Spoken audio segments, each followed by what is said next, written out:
Deretan bisnis Ivan Sugianto, kini ditetapkan tersangka imbas suruh sujud siswa SMA Gloria II Surabaya.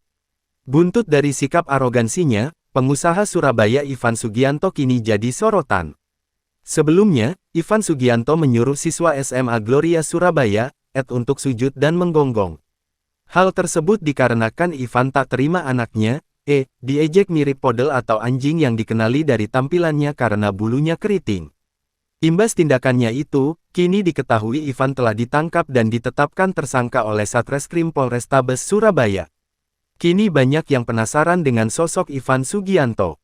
Ivan Sugianto merupakan seorang pengusaha, ia dikabarkan punya banyak bisnis mentereng. Hal itu terlihat dari akun media sosial Ivan yang menyertakan bisnisnya. Ivan Sugianto disinyalir memiliki bisnis di bidang teknologi ponsel dan gadget. Semua bisnisnya itu dinamakan dengan nama sang